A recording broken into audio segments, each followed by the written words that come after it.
What's up, Metal Summoners? We are so super stoked to be coming at you. We always appreciate your support of the show, jumping on your island of Misfit Toys to hang out with myself and my bro, Angel. We really appreciate you guys. Metal Summoners, you guys for almost 4 years now have always been fantastic about the support of the show and showing your love and support to all the amazing artists that we get to talk to. So we always appreciate you guys. You guys mean the world to us. And speaking of the amazing artists that we get to rock out to, we are bringing back a friend of the family, a friend of the show, a friend to ourselves, and a friend to you guys. Thank you guys, as always, for supporting the man. He's in so many amazing adventures, so much amazing writing, and so much great work that we're about to break down and really get into. As always, multi-time alumnus of the show, we have brought back Giancarlo Floridia. What's up, brother? It's so great to see you, and welcome back Hey to guys. Comment, man. You know, I was looking, this teeth bleach works pretty decent, huh? Yeah. It looks like there's a strobe light up in that mouth, bro. I got that like headed for a heartbreak look. Headed for a heart. It's all good. It's all good. Good to see you guys. Man. Love you guys much. Oh, love you back, brother. Absolutely, man, for sure. Well, here, that's kind of a fun question. We were talking about, headed for a heartbreak. What's the song from back in the day that you wish you wrote? Oh, jeez. That's a good question off the bat. If I wish I wrote. So, ballads, my favorite ballads, like arena rock ballads, would be, I Saw Red. Mm-hmm. I like Miles Away. Yeah. I like Bridge. I know that's like early or mid 90s by Queensryche. That's from the ballad section. Yeah. From the hard, I like I'll See You in My Dreams by Giant. That's a ballad. Yeah. We'll get into that later. From the ballad section, from hard rock, oh my God, there's geez. I like a lot of pop rock songs too. So totally. Anywhere from Should Have Known Better from Richard Marx to, Faith by George Michael, or if it was a heavier song, I mean, from the hair metal, Uncle Tom's Cabin. I like Quicksand off Dog Eat Dog. Mm-hmm. I mean, there's a lot of stuff. Boy, I got it. We'll make it easy. How about I wrote the whole Operation Mindcrime? There, we resolved it. There you go. Just keep cashing those checks, bro. If you wrote that out, send them in to me, guys. I need it. My mortgage is high.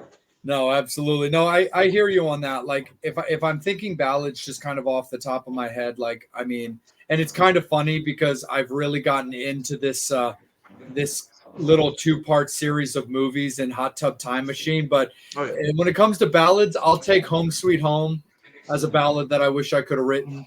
As far as like harder stuff, I mean, my favorite Motley Crue song's Wild Side, so I really wouldn't hate to have that. I would love to have Youth Gone Wild under my belt, but I'm also a big avid fan of Separate Ways, Worlds Apart from Journey. Oh, yeah. I mean, it depends how you look at it. If you're just for yourself or for the check. They're two different things. If it was a check, I would have wanted Don't Stop Believing, or We're Not Gonna Take It, or something that you see in every Bounty commercial. If it's for a check, I'll take Happy Birthday. Like, yeah, right. But if it's for me, like, yeah, I definitely would rock out with like those songs as well, because those are songs that I still listen to just full on and love, those like, those edger songs. Like, I love so many of these songs that Kiss put out in the 80s, because I also really loved that Unpainted era personally. Love Painted Kiss. Don't get me wrong. Absolutely ride or die with it. Love Love Gun. Love Black Diamond. All that kind of stuff.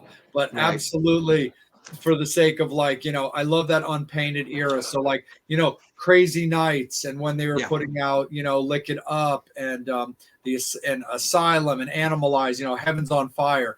So many just amazing songs in that Unpainted era that were a little edgier, that I just definitely loved when it came to that. But if there was something that I could say that I would probably love to just own, if we're talking like, whole albums and stuff like that, I would love to say that I wrote the Bloody Kisses album from Typo Negative.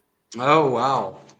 But because I love Typo Negative, and just the way that like for example, you know, Black Number One seems to resonate with people still to this day who are into that scene.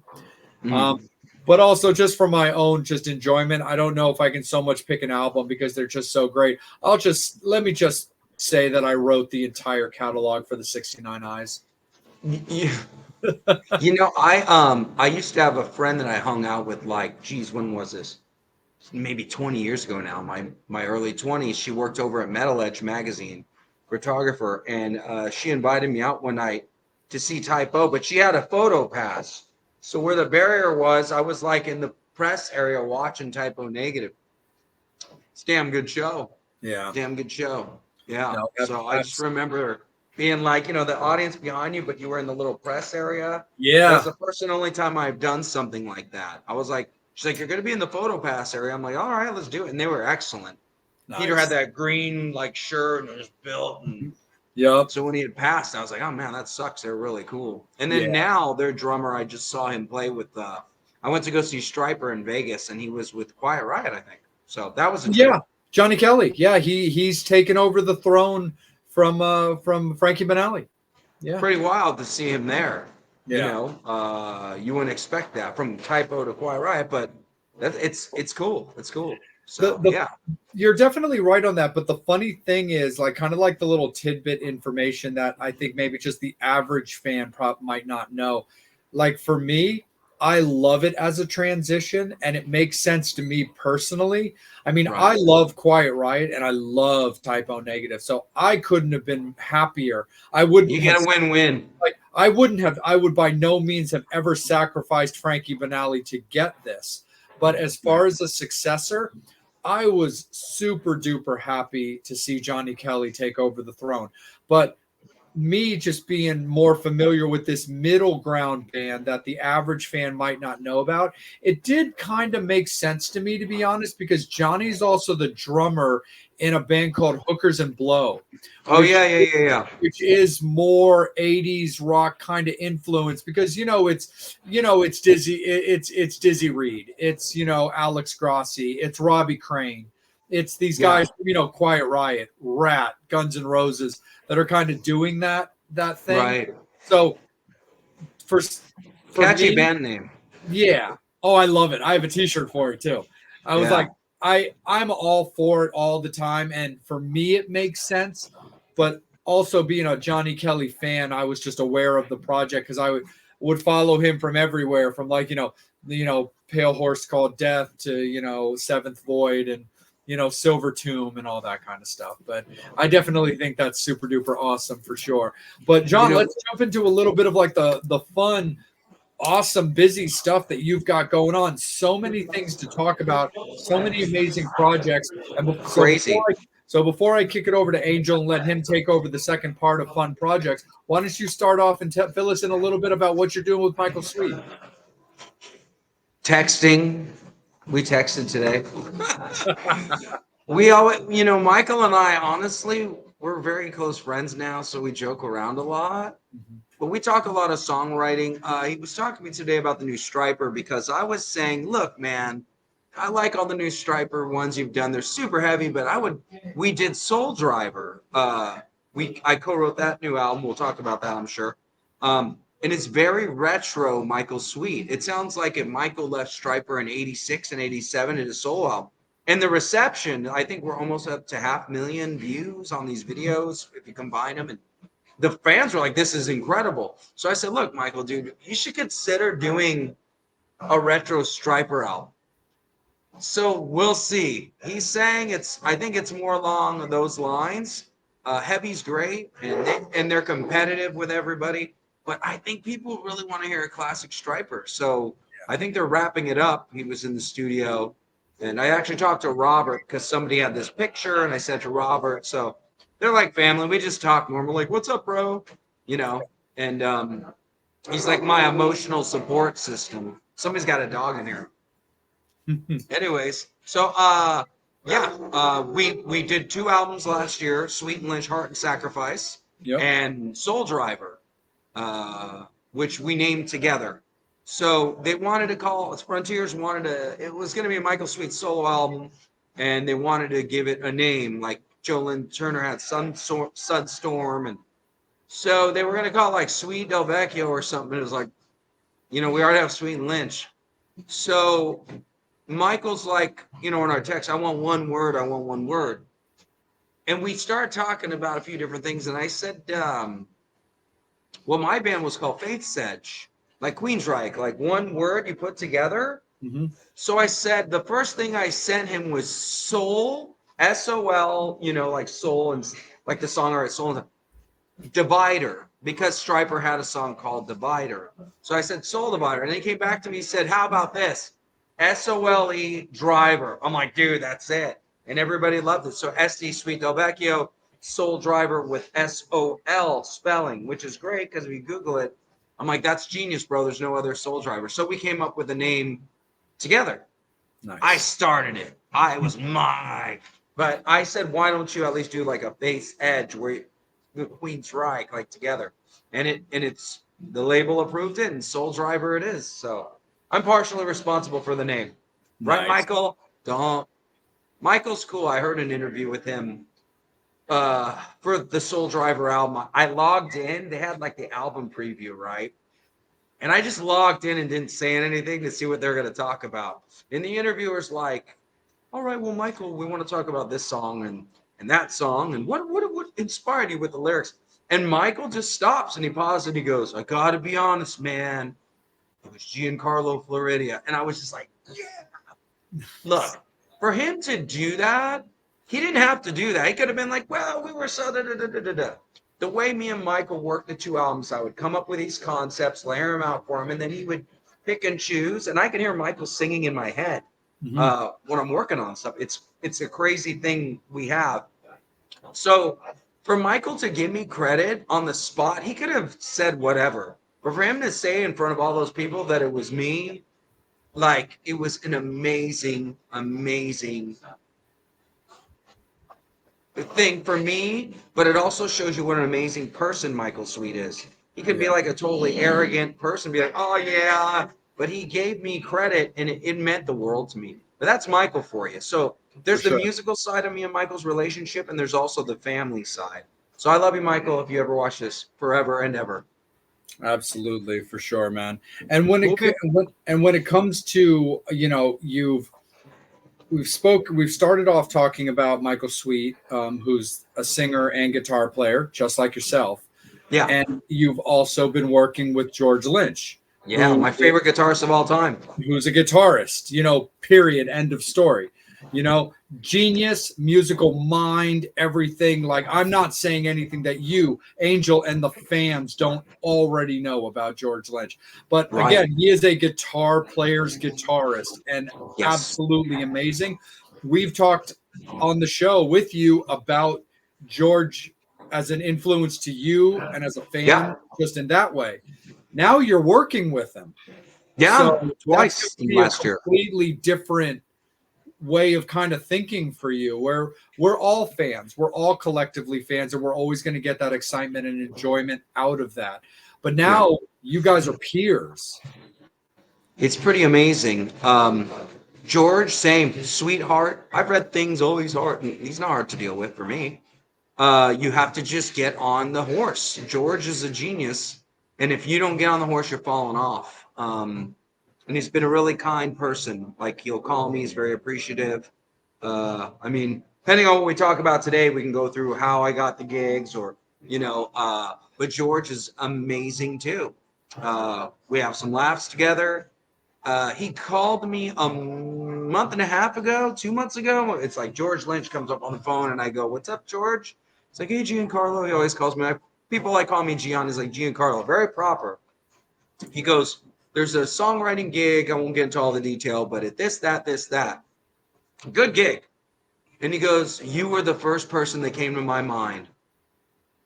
So your favorite guitarist of all time calls you and says that you were the first person that came to their mind for the gig. Imagine how I felt. Yeah. It's like all the years of trying and fighting for it and learning George's parts in my room as a teenager and moving across the country and quitting the music business and working on Michael Sweet's vocals. I had a job where I'd work in the back and sing to Stryper and coming back and George telling me that, Yeah. or Michael's, it's to me, it's like my brain, like it's like a atom bomb from the Garbage Pail Kids. Yeah.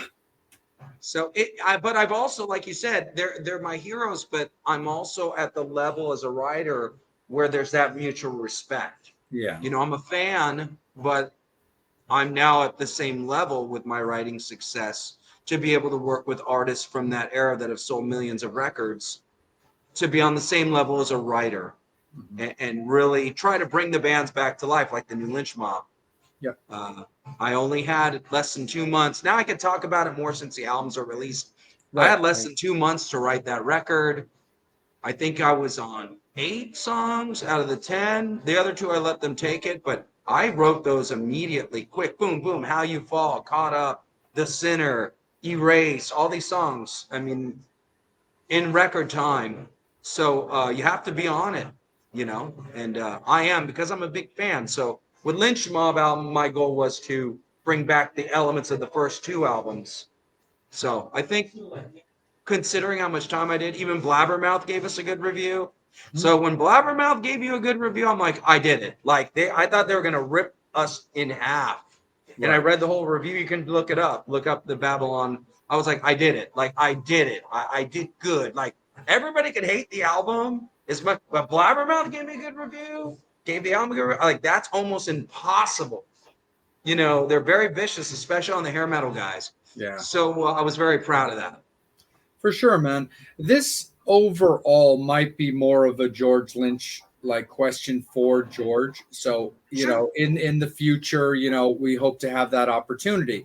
But considering you're writing with him now, working with him now, I'm just kind of curious on what you might be able to tell Angel, myself, and the fans about this. What do you know, if anything, or understand of the name Lynch Mob, where George had talked about putting the name to bed, but now we have a Lynch Mob album. And they're going on the final tour. Right. I believe, okay, so I've listened to some of the interviews with George. He's saying he wants to close it on a good note. He's very proud of the record, and he wants to kind of end it on this note. The lineup's good. Jaron is great. Jimmy, Gabriel is one of my best friends from this album. He was a pleasure to work with. He wasn't arrogant, like, you're going to write this. You know, like, how dare you? Like, one of my jobs for the album was, as a singer, get Gabriel where he needed, because he sings super high. He's really high. So I had to get him where he, my George is like, let's get him. You know, he's like, once again, George, like, you're a great singer. I was like, oh God, let's get him where you need to be. And we did. And Gabriel came in with a great attitude, like, I'm going to do this. And he did. And he was easy to work with. He wasn't like, who in the hell are you? And now we're like best friends. Like, we text. Matter of fact, we were just sending each other messages on Instagram. We said he's a big 80s wrestling fan too. Me, him, and James Durbin are all 80s wrestling fans. So we send each other Macho Man, Ultimate Warrior, Ric Flair, and like daily, like every day. John, get me on that feed with those guys. I love wrestling.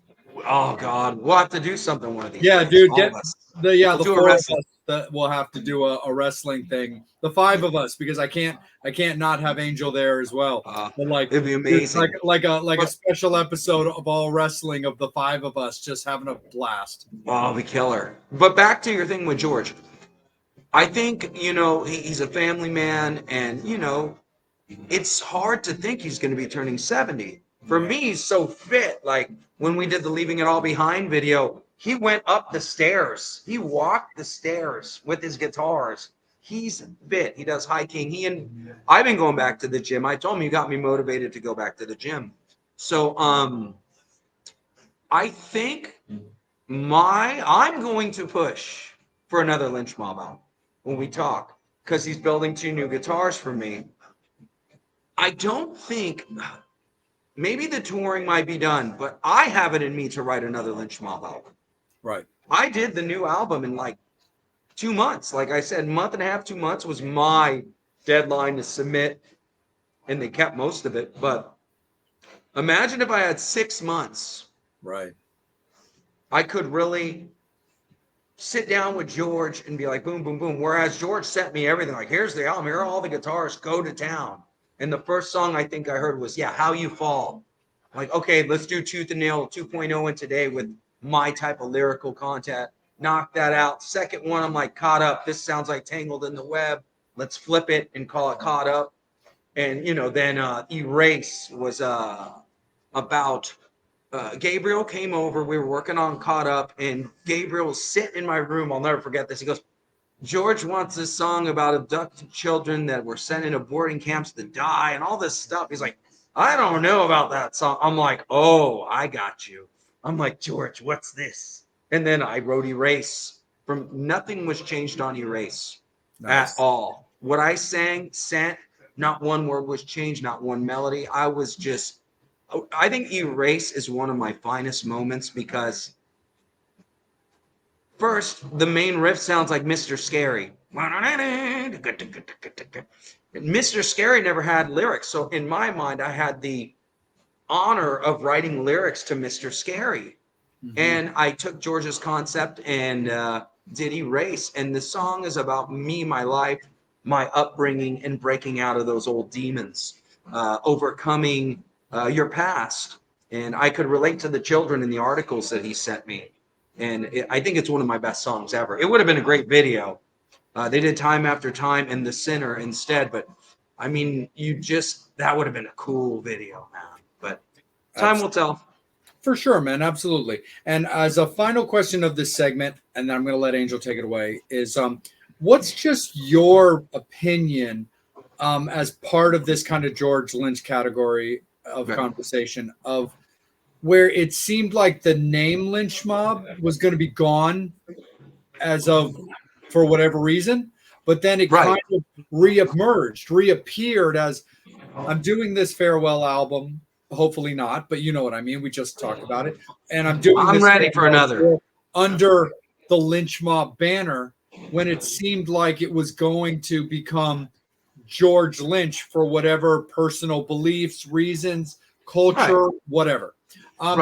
What's your take on that, thought on that, opinion based off your interactions on what we thought was going to be the kind of deletion of the name to kind of getting it back? From my experience with George, he's got a really good heart. So I could see where he wouldn't want to use the name because he wouldn't want to hurt anybody or invoke an image of himself of something that's not. This is just my opinion from working with him. Totally.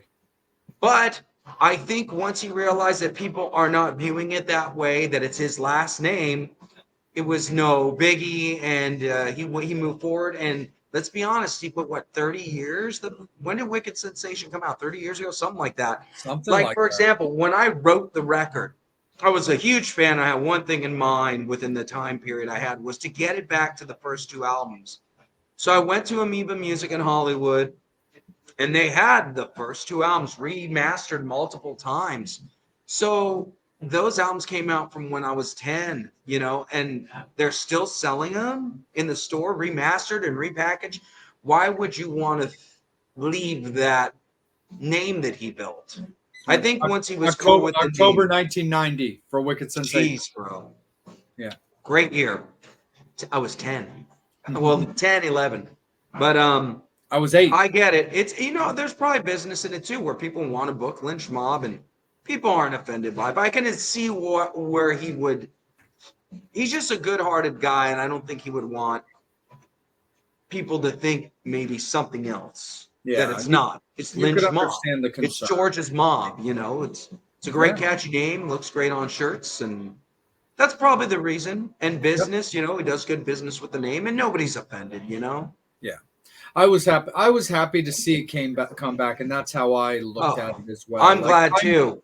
I'm very not loud as in obnoxious, but loud and kind of steadfast in my disdain for cancel culture. Only because, and we're not, you know me and Angel, we're not a political show, so I'm only stating my opinion in a very short way because I don't want to steer this interview that way. Is that I don't believe in that directly. I'm an innocent until proven guilty kind of person. And I believe that when facts come out, you handle it accordingly. I was bummed to hear it look like it was going to go that way because bad for George for those reasons. I was like, wait, 30 years now, 34 years of Yeah. Wicked Sensation, Yeah. and I mean of Lynch Mob, Yeah. and now all of a sudden we kind of have to step on eggshells and possibly erase this amazing catalog. You Fuck. cannot Yeah, erase. I was like, fuck. I was like, fuck that. I've got a Lynch Mob shirt hanging in my closet that I still wear. For the record, Yeah. I have a T and N Oh and yeah, that's a great record too. tooth and nail shirt.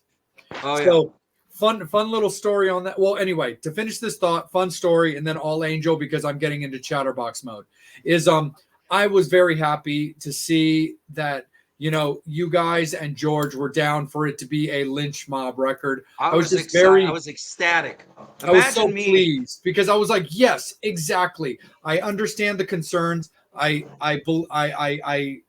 get you, and I'm with you, man. Because George is such a big heart, such a good guy that I respect his concerns at the time, but Right. I am stoked that there might have been that revelation of like, you know what? It's my name, dude, and it's my Yeah, it's no biggie. legacy of 30 at the time, like 32 years, 33 years outside of Dawkins.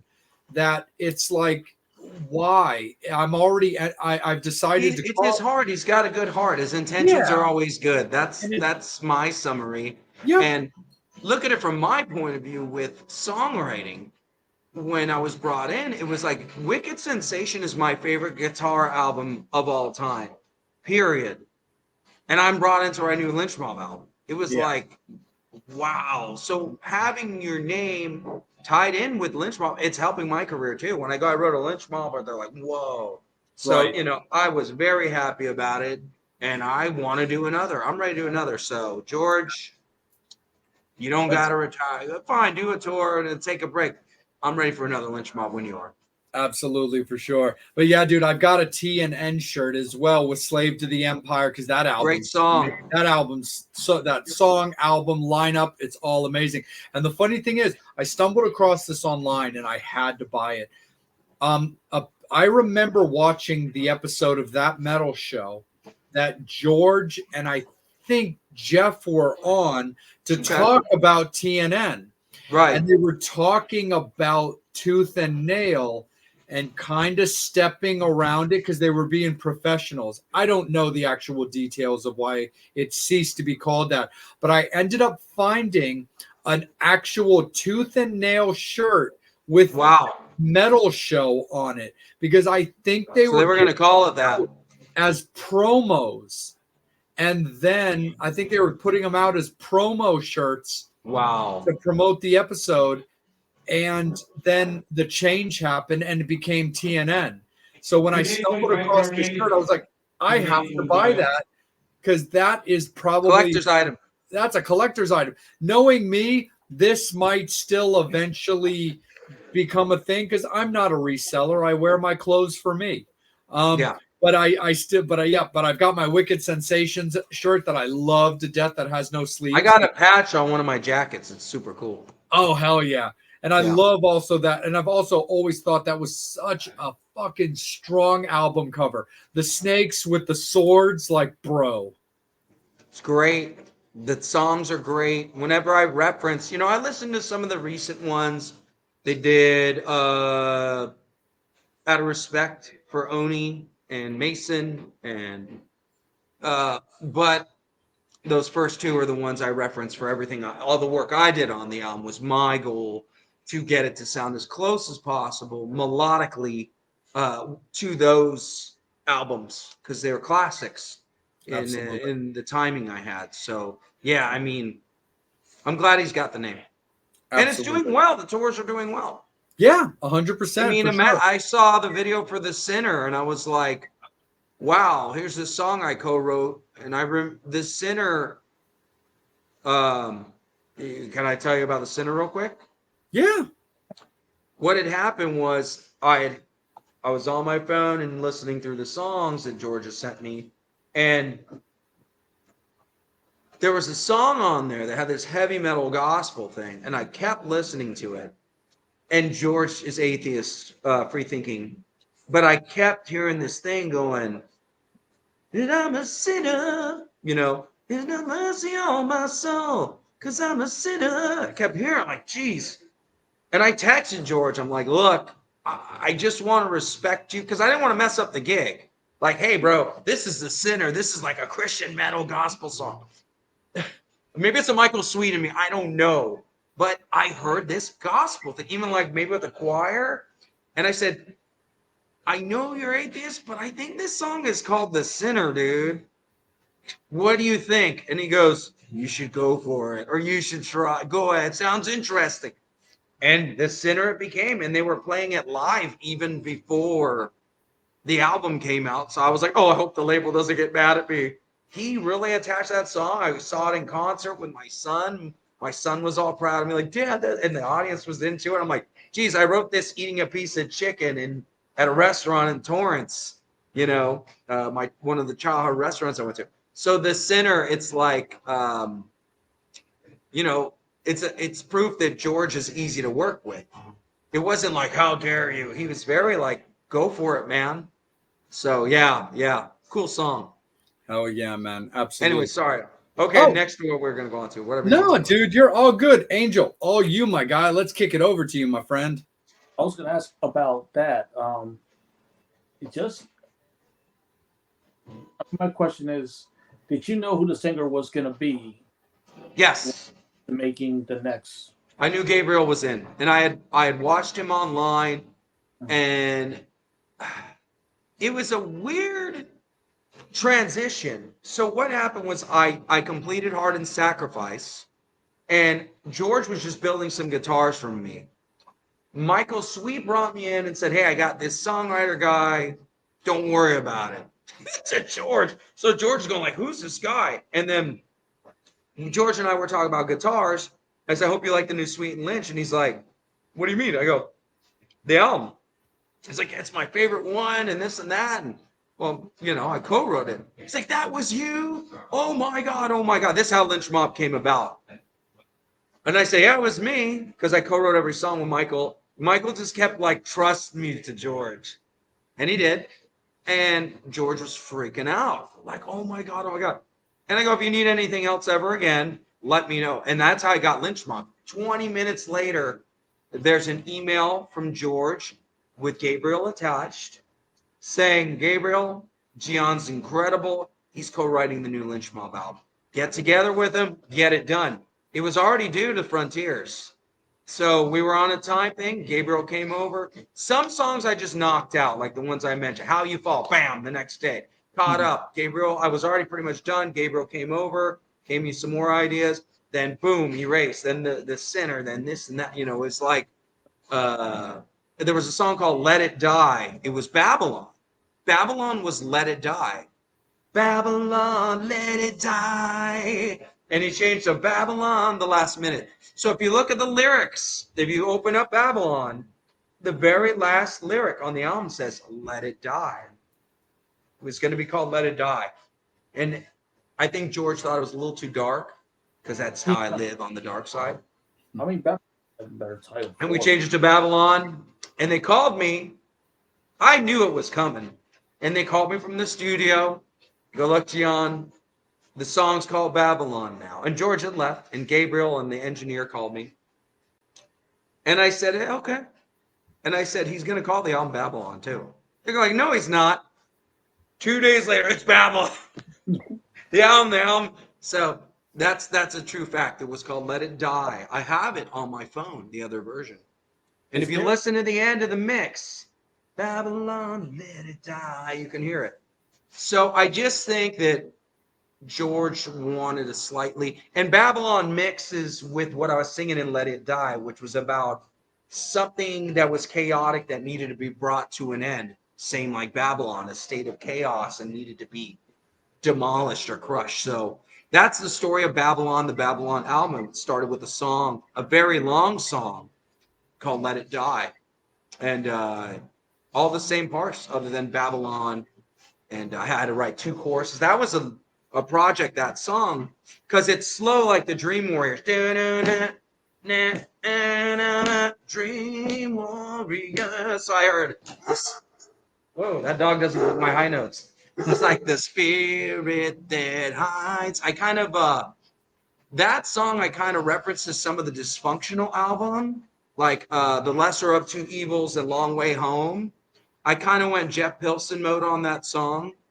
And I really dig it because it was a challenge because of the tempo, and I had to keep the listener interested with these different hooks.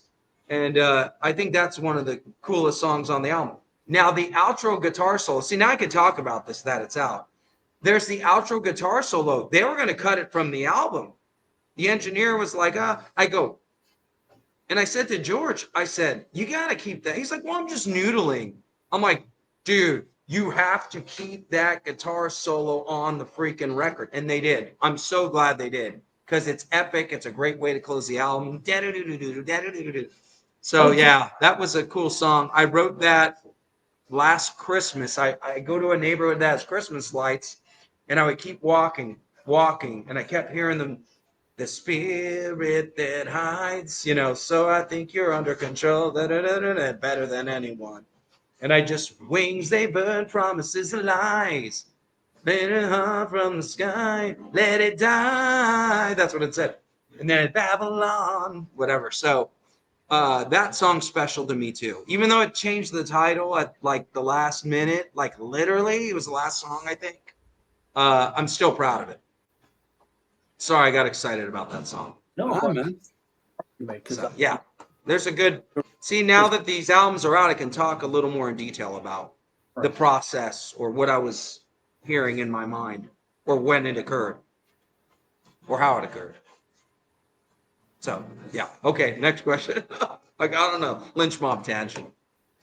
No, like how do you win that? Like how do you win those arguments? Because again, it's like you're fighting to kind of have that stay on the record, and you have the engineer like one way, then you have George.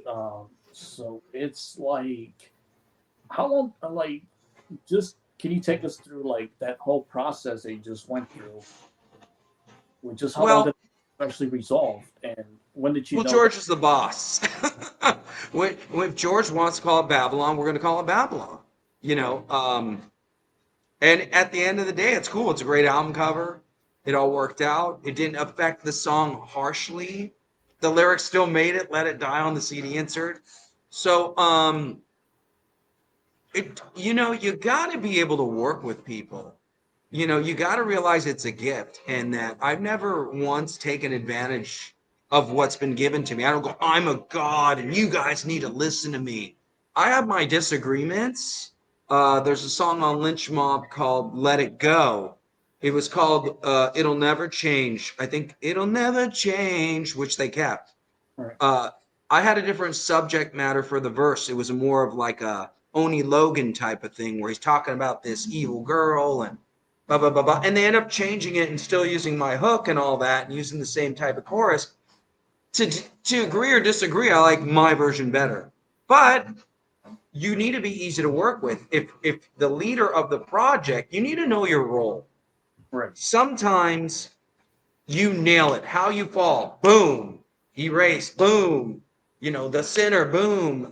The center had a different middle bridge where it goes, da-da-da-da-da, the lines blur. Ba-da-da-da. I had another section that went, it was like this Dawkins 3-part harmony. It was like a sinner.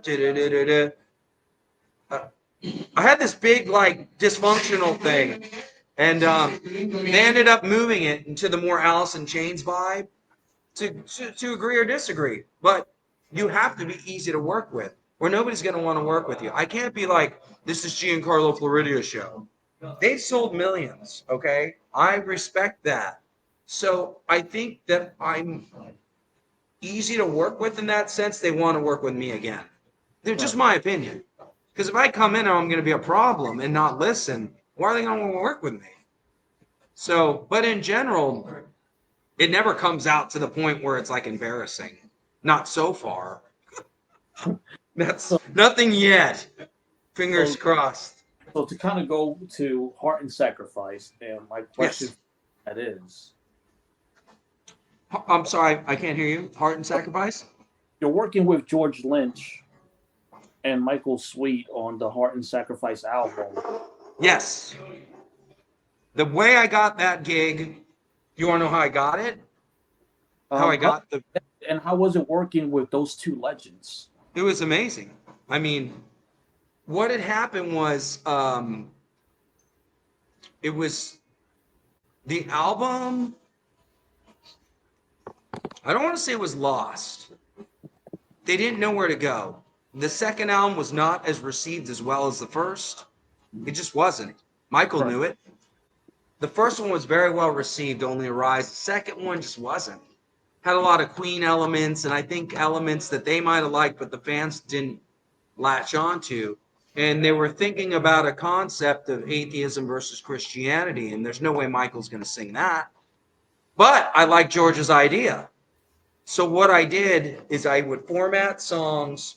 So Michael Sweet heard my Clean Break song. So Robert Sweet said, oh, you got to hear those songs and my song. So Michael heard my songs in my car. I was producing a video for Frontiers, Iconic, and he was in my car. Talk about nerves. I want to hear it. Michael Sweet gets in my car. I want to hear it with his wife. I'm just like, oh my God, I got to show him. So I showed him The Pain of Goodbye, which is about Janie Lane and his wife, Kim, My Story and Them, which got me the songwriting deal with Frontiers. So Janie Lane got me these gigs because the song I wrote about him and his wife was what Frontiers was like, holy God, like, we're going to let you write for us. So he heard that and No Other Heart, the closing song that I wrote for Clean Break's debut. And the exact story was, we produced the Iconic video. I hung out with Michael for a few days. And keep in mind, I had the Tim Gaines issue. He was in Faith's Edge.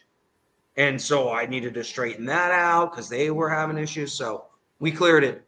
And Michael went home and we just had a blast hanging out with my kids. Faith and Chris hung out with all of us. And so I'm sitting upstairs when Michael left. I think it was 2 or 3 days later. And he calls me.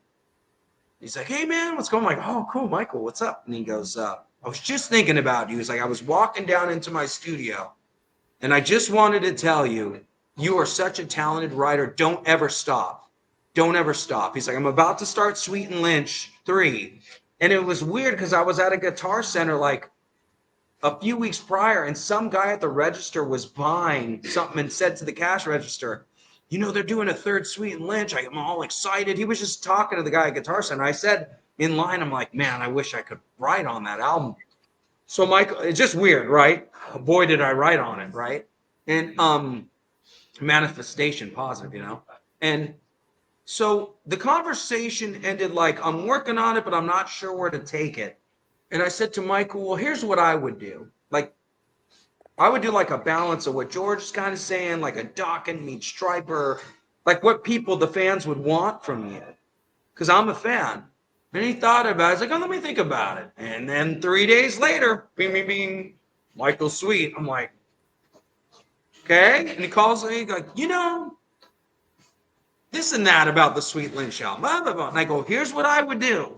Here's my approach to where you guys should go. And he goes, you want to work with us? I'm like, yeah. So he goes, okay, I'll give you a few days. Let me see what you got. Within 24 hours, I wrote World Full of Lies, It's Time to Believe, and the first single, You'll Never Be Alone.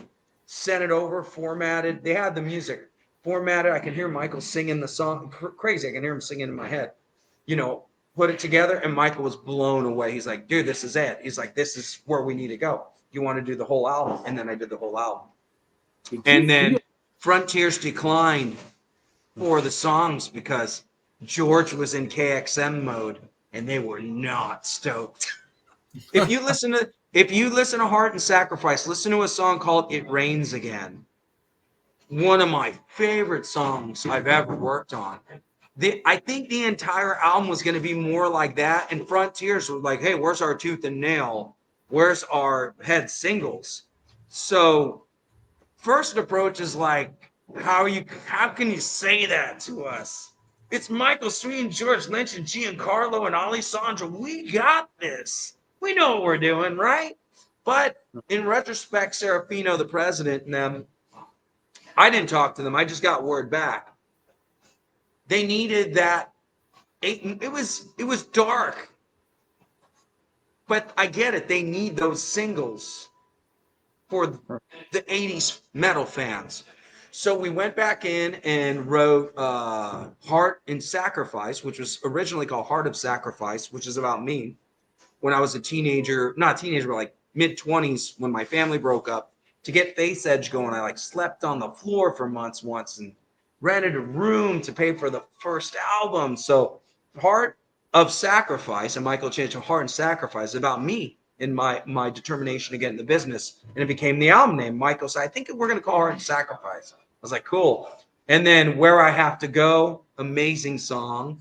Very Breaking the Chains brought into today. Where I Have to Go is about me again and going through the depths of hell or wherever you got to go to get where you need to go musically to get it out there. And then, of course, Michael puts his spins and comes up with the melodies and keeps what he wants, removes what he doesn't want to. And then Miracle, which was second single, because You'll Never Be Alone was first. Miracle, I was sleeping. I'll never forget it. And he's 3 hours ahead of me. I get a text like, Michael Sweet's like, bro. And we're going to talk about Spinning Wheel later. It's another funny one. But I got this thing in my head. He's like, it's my miracle, my lyrical, my world, my dreams. What do you got? And I'm like, I got it. This is easy, Michael. You and Lisa Sweet. Dude, you're talking about Lisa. So I went and just wrote everything that I know about Michael and Lisa Sweet. You know, God made me a promise. I see it in your soul. I also put in his tragedy at the beginning of the song where he lost his wife. Because I know that impacted him. And I was very weird about sending that. Like, I was worried that he was going to be like, how could you put that in there? Like, but I wanted the passion to be in Michael. Like, let's tell the truth. Like, you were sinking, bro, after the death of your wife. Because I know that from him because he told me. He's like, bro, that was the darkest period. So I put that in the first verse. It felt like my body was burning into flames. Or, you know, one day he was doing good, and the next day everything was taking a change. And that is a very important part of Miracle. It ain't like, girl, you're my miracle. I love you. It's like, hey, I was in hell here, and you brought me out. So Lisa Sweet is the inspiration for the song. I told her that at the video shoot because I produced the videos.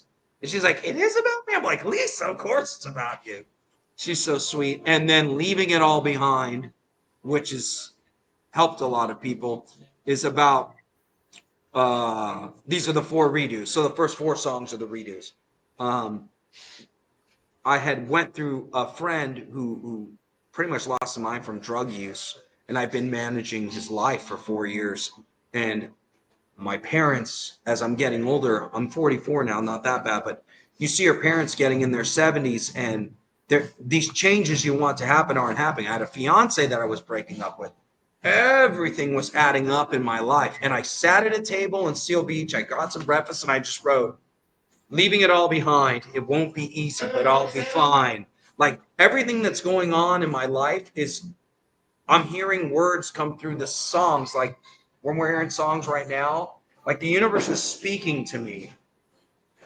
And I just felt, when I wrote Leaving It All Behind, the words, it was going to be called Just Scars, I think was the title originally. And Michael just took Leaving It All Behind as the main hook.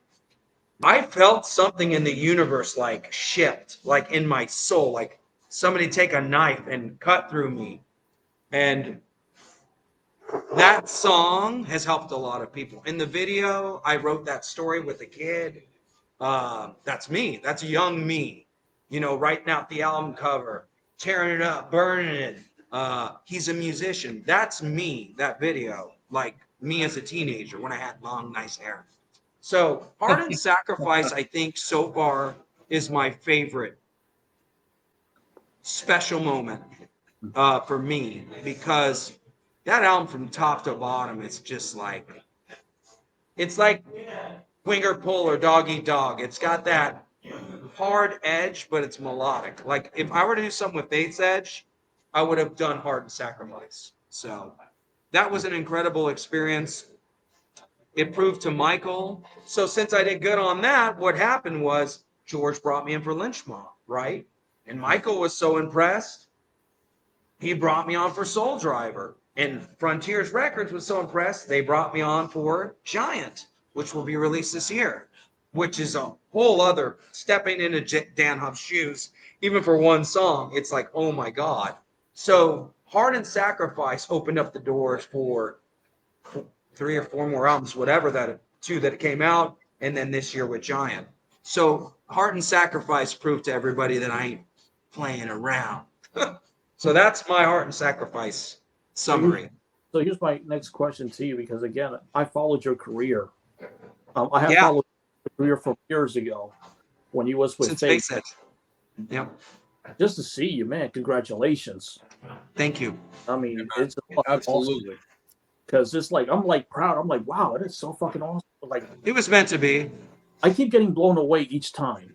Like, wow, he's working with George Lynch. Wow, he's working with this person. I'm like, fucking A. You know, Gian, we just want you to continue to take our calls. Stop it.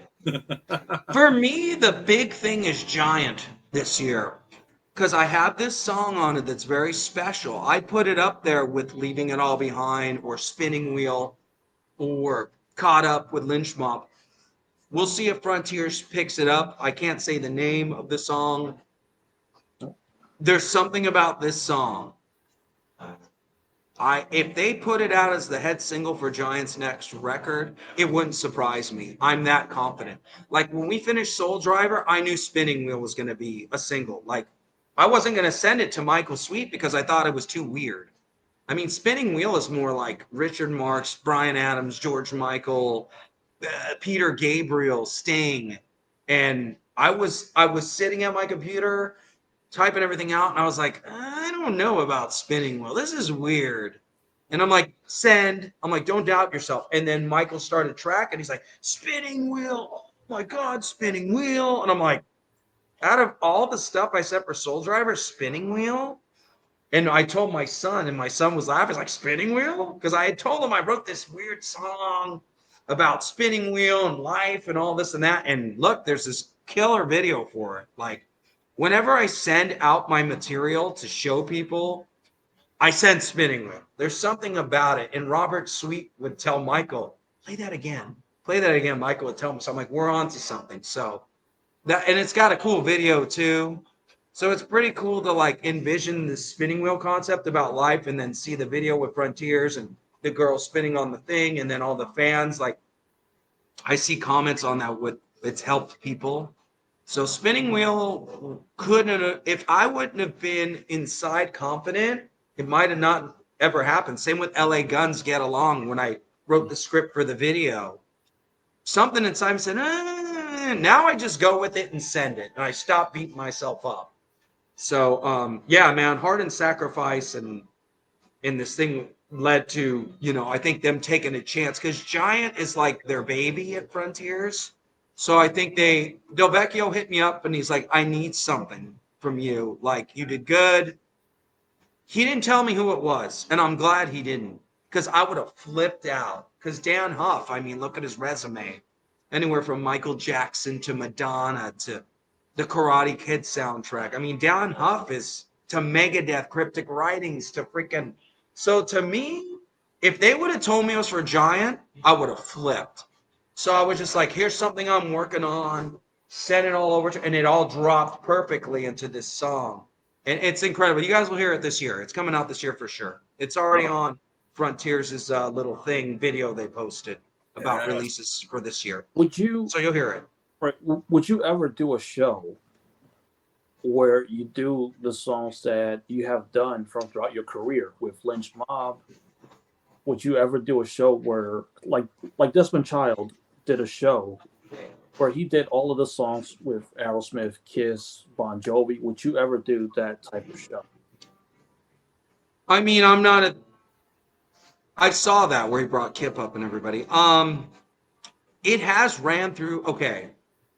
this year, let's see how it goes. I have that and Clean Break 2 since I did good on the first one. I'm actually co-wrote more songs on the new one. They're incredible. I have them on my phone. The album's amazing. That's coming out this year for sure. There might be something else. I'm kind of waiting on something. People are reaching out to me. I would, if things go good the next couple years for me, as they've been, I might pitch a solo album to Frontiers with maybe me redoing some of these songs with me singing it. Like I have on my phone here, me singing Erase and Caught Up and How You Fall and The Sinner. I have it right here on my phone. And let's see.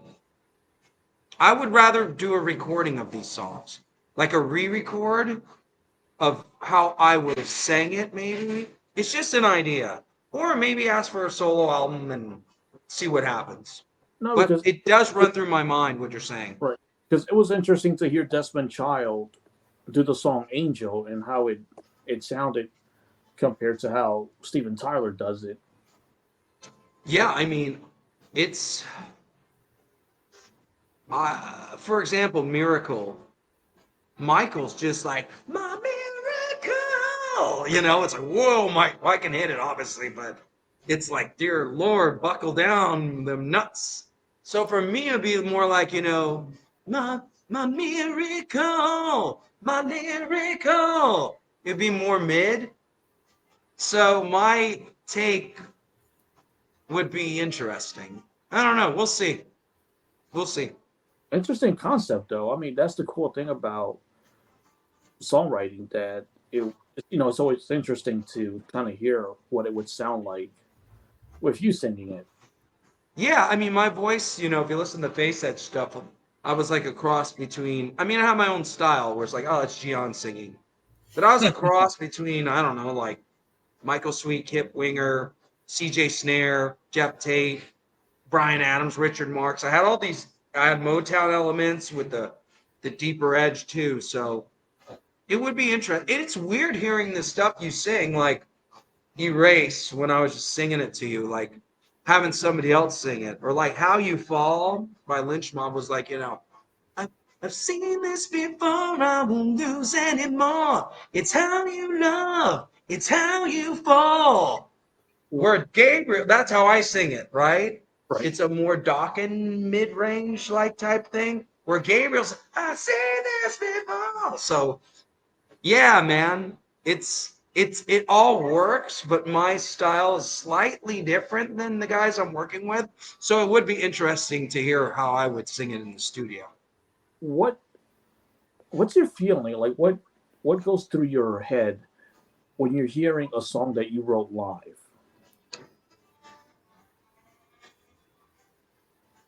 Well, when my son came with me to see Lynch Mob, you know, whenever I'm down or sad, my son being there with me said, Dad, remember how many people you're helping when you write songs. Don't forget that. Don't forget that. And when he said that, having that experience with my son was an amazing thing. It was nice to look over. Always like, I remember when they played The Sinner before the album came out, they played it. And I looked over, and by the second chorus, people were like getting into it and singing. I'm like, I did my job, you know, like there's the other part that's weird because people don't know you wrote it. Some people look into it and will email me, hey, I love your writing, but it is a trip. It's a trip. The point is that I'm honest with myself. They have years and years and multi-platinum albums. I'm reaching out to a wider audience that I couldn't do with Faith Edge. I did good. You know, you followed me. I got a lot of press. I was on all these websites. I did 4 albums, got a deal in Japan. I did good. But this takes it so much more around the world. And the effects on my life have been amazing. So, yeah. So I'm not offended by not doing Face Edge. I like doing this. I think it's great, you know. Yeah, that was actually something I was kind of considering myself. And, you know, I knew that we would cover it. You know, Angel just is the one who kind of addressed it, where I was like, yeah, you know, there's so much success. And, dude, it's so earned. And we're so happy for you, man. We're so supportive of your journey, man. But, like, we, you know, not only as fans, but also as professionals, it's like, we can't not ask you about the curiosities on if Faith's Edge has run its course because of this. Well, I mean, look at it this way. Okay, when Heart and Sacrifice, right? The first Faith's Edge, I had to fund these records, man. I had to give up so much for Faith's Edge, man. Studio time. I paid for it. I hired Faith's Edge. I paid Tim Gaines, Matt Starr, Alex DeRosso. They were hired. They liked the music, but I hired them. And my children gave up. Christopher gave up. Faith gave up by me and my dream. Now, hey, we're going to hire you. We're going to pay you. You're going to get publishing. You this and that. What would you do? No, 100%. It's already signed. You already have it. Like, for example, in Japan, I always wanted to be on Avalon Marquee. Spiritual Beast did a great job for me in Japan through Universal Distribution. I appreciate it. But Avalon Marquee is the big deal in Japan, right? Yep. They wouldn't sign Faith's Edge. It was like they just didn't do it. Well, now I don't have to worry. All my stuff's coming out through them anyways. Tough break. See, it's things like that, right? I mean, it's like, right. You didn't want to sign me? You know, I got a good story since they're no longer at Frontiers. Okay. The last Faith's Edge album, okay? The last one in 2019, which was our best, in my opinion. We finally did it. I reached out to Frontiers. There was a gentleman working there at the time. He's no longer there, so I'll respect the Frontiers. I said, here's what I'm doing, because they already knew who we were. We're getting good press. I'd like to submit the new Faith's Edge album to you to check it out. I have a super group with Tim Gaines and Matt Starr and Alex DeRosa. His response to me was, I just don't think Frontiers would be interested. Okay. So that was his response before even hearing it and giving me a chance. So it's funny. He's gone and who's writing, baby? So the point is that don't ever give up on what your heart says. Like, for me, Frontiers is something I've strived for because I had broken up with my wife, my kid's mom. I moved out of the state for a while. And I remember the day I was going to come back home to California with the kids. I knew my marriage was over. And I was downstairs in a basement in the middle of Ohio. And the person I was living with said, what are you going to do now? And I swear, I saw the Frontiers Music logo. I saw it. I saw their logo. When they said, what are you going to do? I'm like, I'm going to go back to California and I'm going to go try to work for this record company. Now, it took a few years, but now here I am doing their music videos, writing songs for them. So this Frontiers thing is a big deal to me, and the Avalon Marquee thing. And it's amazing. And if I croak tomorrow, I did it. I'm a part of history. Janie Lane, I miss him dearly. Every day I miss Janie. But I can always have his albums. I can put it in the thing. And I told my kids that. If something ever happened to me, you can listen to either Faith's Edge or Michael Sweet singing the songs that I'm singing to you. There's a song on Heart and Sacrifice called Give Up the Night. Great song. There's a bridge that says, don't let life take control of you. That section is me kind of talking to my kids. Even though it's Michael Sweet singing it to them, it's my message to them. And I let them know that, hey, when I'm gone and old, remember, even if it's Michael Sweet singing or Gabriel singing, I'm talking to you guys. So there's a message behind all the songwriting I do, to help people or help my children. I think that's why people are connecting with the songs, because I'm not just rehashing the 80s. Tooth and Nail, okay, How You Fall. How You Fall is like Tooth and Nail, but the lyrics are about being in abuse and removing yourself from abuse. So I'm writing lyrics I think are kind of hitting people. And maybe that's why I keep getting gigs. I don't know. Well, I mean, yeah, because you write a song from your experience, someone listens to it, and it becomes, they kind of feel their experience, what they went through. Yeah. I remember one of your songs wrote it about heartache, but when I heard it was me dealing with that heartache. Yeah. You have others that feel the same way. No, That's what it's all about. If you hear something and I wrote it or even wrote a lyric like Rise Again by Soul Driver, I saw those comments. All you gotta do is go look at it. And it's like, wow, somebody said I've been going through some stuff and this is getting me through it. I'm like, that's what it's all about. Yeah. Right there. Right there. Like, and sometimes as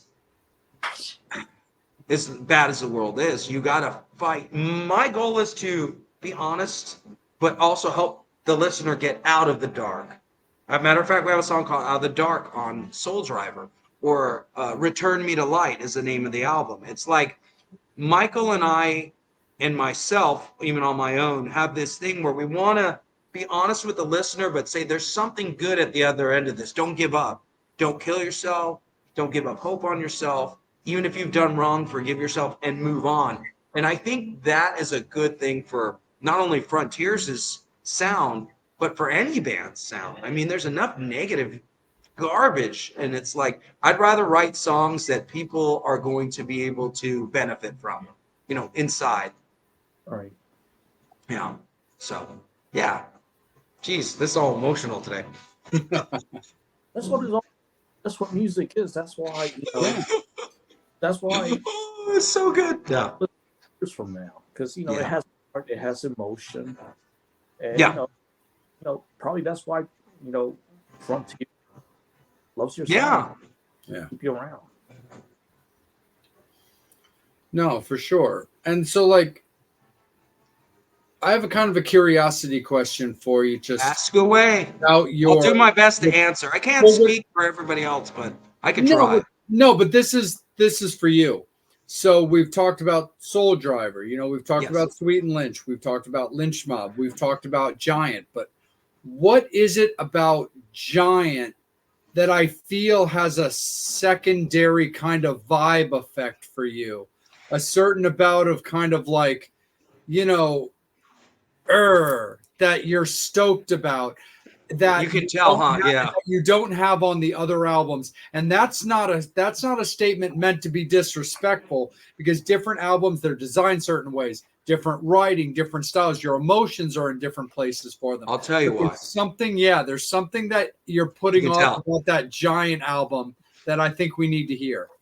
Because Giant is Frontier's baby. To Frontiers, Giant is like Giant. It's like their Toto. You know what I mean? Sure. So when they brought me in, and if this gets picked as a single, even if it doesn't, I hope it does, because I already wrote a video in my head for it and all sorts of wild stuff. It's saying to Frontiers, I can write for your top artist. That's what it's saying. Gotcha. And that's why I'm excited.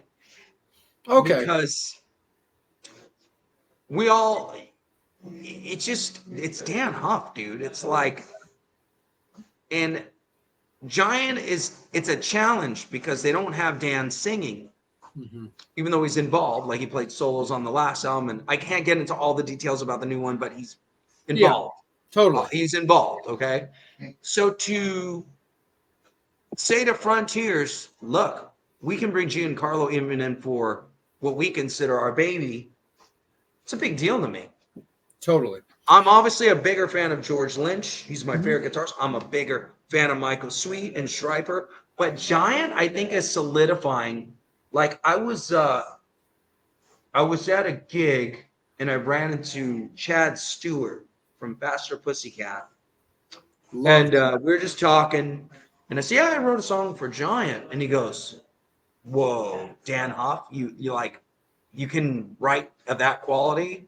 Just the name, like, I was like, whoa, I'm getting some respect here. So I just feel like the album is going to solidify for me to the guys at Frontiers.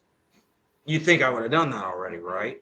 Right. But for me, it's going to take it to another level. I just feel it in my blood. Like, they're going to know, wow, especially if it's picked as a single, I think, as being even more of a main guy to write songs for them. I've done a lot, but my goal is to get even further up the ladder over there. Not be involved with everything. I don't want to oversaturate myself. Like, oh God, Gian, you did 20 records this year. My goal is to do like 3 a year and know, like kind of how Desmond is. When Desmond's involved, you know it's going to be good. Yeah. You know, so I want to do that where it's like, oh, Gian, let's bring him in. You know he's going to do a good job. And I think Giant, in a way, will solidify that. And that's the thing I find also particularly interesting, though, too, because it was kind of like the way you were saying it, where it was like, yeah, Giant, that's Frontier's baby. But it's also kind of one of those things. And again, not meant to be disrespectful, but it's like, but that should that be your problem? No, you know, but I find that interesting, you know, and that's the thing I think is kind of with some value in that question and clarification, where it's like, yeah, you know, you're already in, I mean, in my eyes, I'm sure Angel's eyes as well, as many fans around there writing for George, writing for Michael, dude. That's all you need, in my opinion, to be considered. Thank you. I appreciate that. Maybe it's something inside of me that no, but I love your ability to separate and understand how Frontiers looks at things and what they're stoked about and backing versus what maybe an average thought process would be, to kind of like fans. From the fans' point of view and kind of that modern way of thinking. Because like I said before, like them being like, this is our band, that this is our child. Well, yeah, but that's not my fucking problem. You know, kind of. You're so like, you, Jay. Jay's always honest. I am, but at the same time, I'm not bashing Frontiers by any means. I love Frontiers. I love the fact that they're, you know, supporting so many of these not only older 80s metal bands that I love, but also keeping like stuff that's breaking back out again. I mean, you've got bands like Wigwam that I only used to think that I ever knew about. But then all of a sudden Peacemaker came out and they're the fucking theme song of the movie. But I just don't want to get too far off track. That's all. Yeah, it's an honest question and an honest way of thinking. But again, I get where you're coming from, because you know what's respect. You know what's extremely unique? The most unique thing out of all of this that we've talked about, Michael Sweet. Who does Michael co-write with? Nobody. Yep. People are like, Michael doesn't write lyrics with other people. I mean, look at To Hell with the Devil. He worked with his brother Robert. Yeah. So to work with Michael Sweet on lyrics, extremely rare. Even more rare than working with Giant.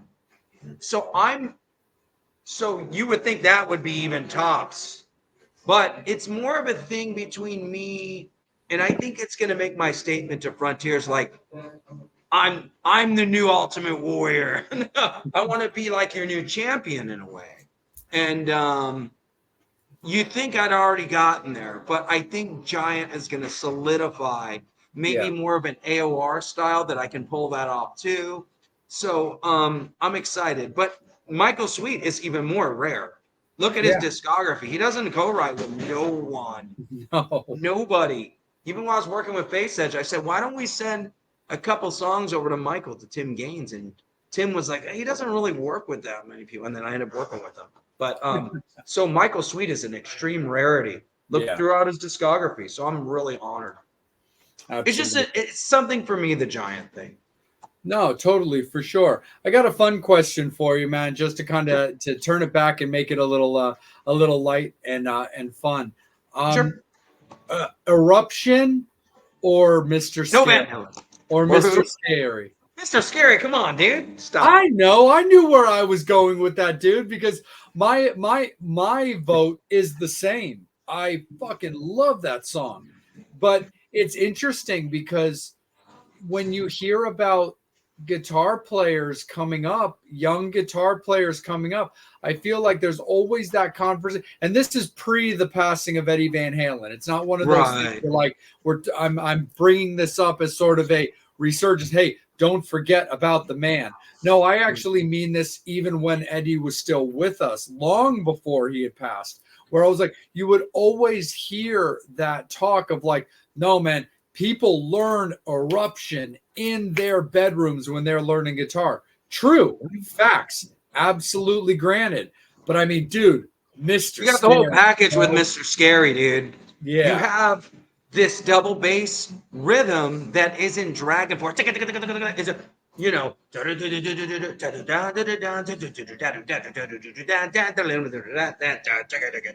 it's more like you have to have some serious control just on the rhythm part.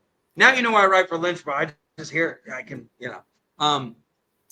it's got so much control, rhythm wise, solo wise, song structure wise. There's just okay. I don't listen to a lot of instrumental music. It's very hard to keep people interested in instrumental, but Mr. Scary, you're like the whole way through, you're like, oh, this is awesome, Yeah. So it's great. It's amazing. Wondering if they're closing. No, absolutely, brother. No, it's all good, man, for sure. Because Angel and I appreciate your time, man. We appreciate Let me ask you you, always hey, being sir. down. Hang on one second. We Yeah. can go a little bit more. Sir, when do you close? Oh, at 8? Okay, we got can I have 5 minutes? I think we're okay for 5 more minutes. No, absolutely, man, for sure. No, so that's Do you have any other questions until that's they kick me out? absolutely perfect for sure. So yeah, Angel, take it away, brother. Dude, you kept me up a few nights ago because you asked the question, what was the last great power ballad? I liked X Japan. I think we discussed that in the past. Yeah, but I got the answer for you. Okay. Bon Jovi, Always, 1994. The last What? great ballad. Ooh. Oh, power ballad. Power Yeah. ballad? Yeah, Oh, they said power metal. you can, but God. the last great Yeah, power I ballad. did ask about that online, huh? Yeah. Well, I got one. 94, huh? Stronger Now by Janie Lane, 1994, 95. No, yeah, 95 on Ultraphobic. Oh, what about? Yeah. James Kodak wrote 3 songs on that album. Yeah. Passed away recently. Yeah. Jeez, when's the last power ballad great? That's why I'm working on something right now, and I've been taking my time because when I submitted, But they're both very different. Stronger Now is just acoustic, real organic, simple. Always is like all these elements, like with the orchestra and stuff. right? 2 great power ballads, but different. They're both amazing, and it's crazy to think, and that's what I was thinking when I posted online about it. When's the last great power ballad? And Dude. Nobody can really. People shot a few things out to me. Somebody said, "Oh, Winger, Broken Glass off the last." That's good, but it's not. Right. It's not miles away.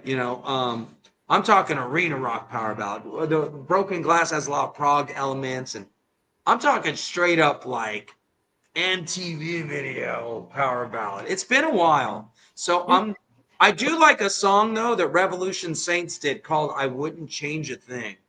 Oh. That's pretty cool. But it's been. We wrote a song on Heart and Sacrifice called "After All Is Said and Done." It's about me and my father, and that was a hard one to write. God, I remember writing it and sent it to Michael, and Michael's like, "I got to make a few changes because this is really personal." And he did, and he put the positive restoration's what we need after all is said and done. And that's a cool one, but it's like a blues-based ballad. I want a straight up got a picture of your house. I want something like that. So I'm gonna shoot for it and see what I can come up with. But I'm not sending it to Del Vecchio until it's good to go. So yeah. Yeah, it's interesting when you talk about that power ballad thing too, especially it's missing. Somebody needs it. I feel like certain bands really do have that potential versus other bands, even very high quality popular bands that just kind of seem to miss the boat. There is actually a band that I've been a fan of pretty much since their inception that I think they're not overlooked or underrated in any means. I mean, they play to huge crowds and bands love them. But as far as their lyrical phrasing, the way they write songs and their ability to write a banger as well as a power ballad is a band that has an alumnus of this show in Jake Pitts, which is a band called the Black Veil Brides. Oh, and yeah. Big fan of them. I have been for their entire career. Love them to death. But they have these Andy, their singer, has an amazing mind for lyrical phrasing. Off their very first album, they do a song called Sweet Blasphemy, which I think is a excellent power ballad style that they still perform regularly at their shows, depending on set lists and stuff like that. But I definitely think there's like, definitely as a band for that style of writing songs that gets overlooked. I think Sweet Blasphemy is an amazing song from them. I'll check it out. They also do they did kind of a concept album for their third album called Wretched and Divine, which is literally designed as this giant story based around these kind of like rebels that were considered called the Wild Ones and stuff. And I think that album would definitely speak to you a little bit on that storytelling aspect. I love stuff. You know what I love, dude? Hazard by Richard Marx. Nice. That storytelling type thing. And we kind of did that a little bit after all is said and done. Very proud of that song. That could have been a great, I wrote a video out for that in my head too. And it's the bonus track for Japan. There's a Japanese version. Oh, right on. Yeah, very proud of it. And that was hard because I knew there was going to be a ballad, and I'm like, where am I going to go? I'm like, I got to write about me and my dad because this is Michael Sweet and George Lynch. It's got to be. So I dug in here, and it came out. And if you haven't heard it, check it out. I was almost convinced it was going to be one of the singles. But, I mean, Leaving It All Behind is just like, wow. So we had a lot of songs to pick from on that album. But I'll get there. I'll get there. But I want something like Hazard, that tells a story. And that song does. But I don't know what it is, but it's somewhere in between here in the universe, and I'll get it. Everybody's like, you got it, Gian. I'm like, it's, thanks for the support. You got it. And it comes to me, but I don't force it. But it's there. It's something that needs to happen. Like I was just thinking, the last ballad, maybe like Firehouse, I Lived My Life for You. That's like 95. Yep, 95 from the 3. That's 95, dude. Yeah, we need a new hair metal power ballad.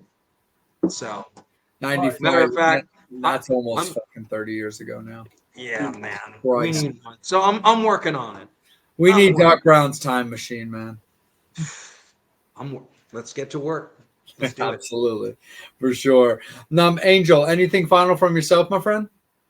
Man, just we appreciate the time. Oh, no problem. I appreciate you guys. I appreciate the support, the fans' support. I'm gonna keep going. I'm feeling better. I'm in the gym. I'm gonna, I'm keeping my eye out more for artists like Ultimate Warrior, baby. Hang on. Uh-oh.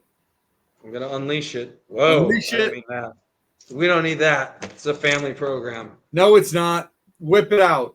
See my Ultimate Warrior tattoo? Yes. It's etched into my skin like they did his. And in Japanese, it says Ultimate Warrior. Always believe, baby. Here, let's do it this way so you can see it better. Hell yeah. I ain't playing. I'm a real Warrior fan right there, baby. Totally. Warrior left a lot of good information about believing in yourself, setting your goals and go for them. Even though he's not with us anymore, he left a lot of good motivational stuff. And as a child, I didn't have my dad around much. He was always too busy trying to go make money and go to his damn Satan church. So not that church is that way, but the one we went to was definitely a Satan church. And Warrior was kind of like my second dad, Warrior and Warriors this, and believe in yourself and get the spaceship. And so I've always kept Warrior very close to me. No, absolutely, man, for sure. That's why I like neon colors. And I was always a huge Ultimate Warrior fan. Loved the Ultimate Warrior. I mean, when it came to those guys, like everybody else, like I had a lot of respect for the guy, but everybody else was into Hulk Hogan, and that's all well and good, dude. But I was into the Ultimate Warrior kid, man. I wanted this guy. I remember that night sprinting down to the fucking ring and. Dude, I remember when Warrior beat Hogan in WrestleMania. I went to my friend's house. Mm-hmm. Dude, the people that were with me were huge Hogan fans. They were freaking crying. They were like, me and my brother were like, oh my God. It was a great moment in human history. Yeah. No, absolutely, man. WrestleMania 6, baby. Yeah. So yeah, I I lived that colorful late 80s, early 90s era. I will never let it go. Nope. Ever. And that's what's cool with the Frontier stuff. I Mhm. infuse that MTV era, whether that's pop, metal, that style into the songs where they had a lot of hooks. That's my goal as a songwriter. Not write just great lyrics from today, but the hooks from the great times when they were selling millions. So Yeah. that's my goal, to get that type of music rolling again, but No. with lyrics that people can relate to now. Absolutely, man, 100%. But again, Gian, we can't appreciate you more, man. But before we cut you loose, man, please, where can you be found, man? Super Mario Watch. I'm all 80s out today, dude. Look at this. You see Mario? Probably not. I mean, we're Anyways, you know what? I tell people to just go to Frontiers Music's YouTube, watch the videos, because I produce a lot of those with Enzo Maceo. We did we just did the new End Machine, Revolution Saints, LA Guns, Black Swan, Robin McCulley, Fortune, Heroes and Monsters. I've done so many videos for them. So yeah. So just go to Frontiers Music's Facebook. You can watch videos I've worked on. You can listen to songs I've worked on. Yeah, go there. Yeah. Hell yeah, man. No, that's awesome, man. But again, John, man, we appreciate you, dude. Angel and I both appreciate you so much, man. I mean, your family, we, appreciate that. We'll do it also. again next year. Definitely, Or maybe man. sooner. Maybe Christmas. We absolutely, definitely, man. And we always express our gratitude to that, that We should do a Christmas special, because, Giant will be out. Clean Break 2 will be out by then. We'll have Angel wear the freaking Christmas hat. I'll have a You can do something, Jay. I can wear whatever I would wear. Just the elf hat, man. honor AC/DC. Yeah, you can make it metal. Absolutely. So yeah, I appreciate the support, and we'll do this again definitely for the holidays. Definitely, man. We'll definitely make that a thing, and we're always very honored that you allow our platform to be a stand for you to get to talk about, a stage for you to be able to talk about everything that you do, man. So we appreciate you so much, man, and we can't wait to have you back on, man. And we'll talk Christmas, we'll talk music, we'll talk wrestling, and we'll have a great time, man. Hang on before we go. I'm laughing. But you, Jay, felt the power of the warrior. Pressing it all up. An angel. We're done. I love you guys. Appreciate Dining room's you, man. closed. Metal Love Summit. you guys. Thank you guys Ciao. all so much for checking out this very special episode of the Metal Summit with Giancarlo Floridia. Always a pleasure talking with him, rocking out. Thank you guys so much. Follow Angel on Angel Alamo 78 on Instagram. You can also find him on his personal page on Facebook as well. You can follow me at salem.vampire on Instagram. You can also find me on Facebook as well. And make sure that you're following Giancarlo Floridia on his socials, and make sure that you're checking out everything that he's involved with on Frontier Records. And all you little warriors, make sure that you tune in, and we appreciate you guys. Support live music. We appreciate you guys so much, and take care. We will see you guys next time. On behalf of Giancarlo, on behalf of Angel, on behalf of myself, as always, you've been watching The Metal Summit.